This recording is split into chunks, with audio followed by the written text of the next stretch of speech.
You were switching quarterbacks after each drive.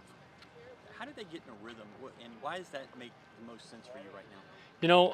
Right now, obviously, we've had two disappointing weeks, and really, what we're looking for is, just who can move the ball down the field and go score points right now. And so, it is a challenge of getting into a rhythm a little bit, okay, but it's also about, just competing. We got to spark something, and we got to have some type of offensive movement, and some positivity, and so.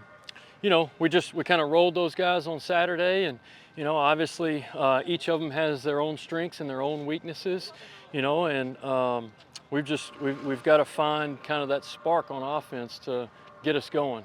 How have they, those who responded to at least the idea? And because no quarterback wants to be coming out, who Sure, wants to be sure. the guy. But how's that? Yeah, I think they've both handled it well, and they're both mature and supportive of one another, and you know, um, yeah, get excited for each other whenever we do make positive plays. So I think both their maturity levels have helped with that. Donovan obviously has played the game for a long time and has been around a bunch of quarterback rooms, and Zion has as well. And so, I think those guys are very supportive of each other, and kind of remove their egos from the situation, and want what's best for our team. Is it the plan going forward to continue to go back and forth, or do you hope to settle on somebody? Not necessarily. It's really a week by week situation, to be honest with you, and where we feel like we need to use each of the quarterbacks in certain game plans, and how we take advantage of maybe Zion's strengths and Donnie's strengths. So it's not necessarily the plan to always rotate, but we've got to kind of let things sort out a little bit.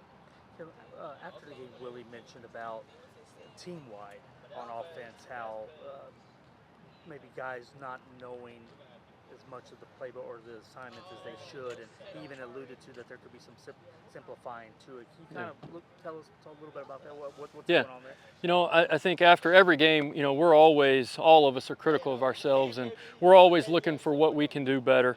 You know, uh, Taking a hard, honest approach and looking, myself and our staff in the mirror, and is it simple enough for our guys right now? So we've had a bunch of long meetings late at night, and really are kind of going back to try to just simplify where our guys know it 100%, and hopefully we're not putting too much on them.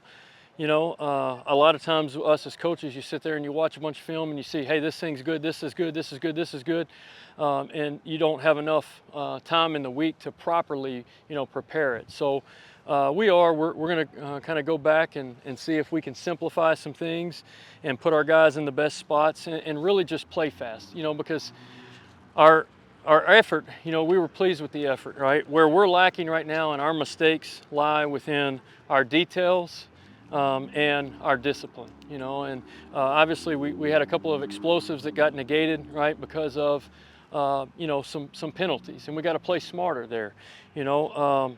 We got detail issues, whether it be, and it just, right now it's kind of rotating from O-line to receiver to running back to tight end to quarterback, and so we've got to really clean up just our details. And, I think simplifying should help our plan and detailing it. That's what I want to mention, because like when people hear the word simplifying, sometimes you think, oh well, you're completely scrapping something. But Right. in this case, it's maybe uh,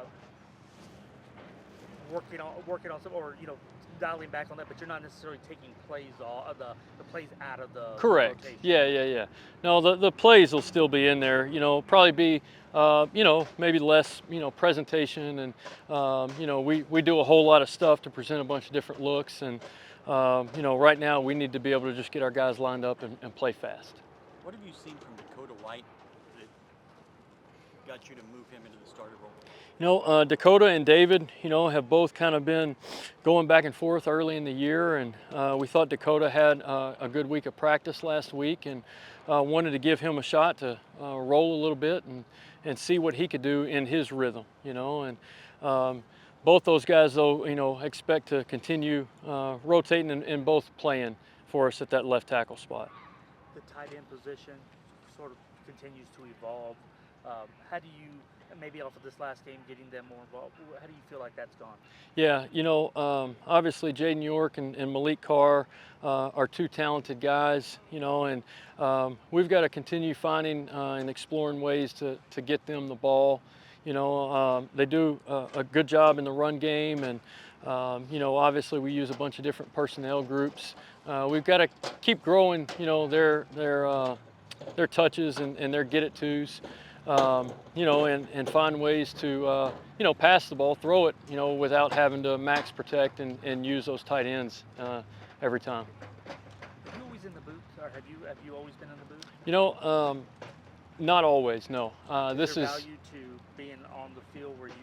Yeah. Is that something you would So in the past, I've called it from the field whenever I did coach the quarterbacks, and I can't remember who I told one of you guys this, but my belief is when you have a younger quarterback, right, and you need to look him in the eyes, right, or you need to be that fire, that spark on the sideline, it's better as a play caller. You get a better feel for the game, you get a better feel for the tempo and the rhythm of it. Now you don't see the angles as well as you do up top, right? Up top you get better angles on leverage and coverages and opposite side, corner play and safety play. So, with Coach Bell coaching the quarterbacks, obviously feel confident with him being down there, and I can be up top, and we're constantly communicating on every single play.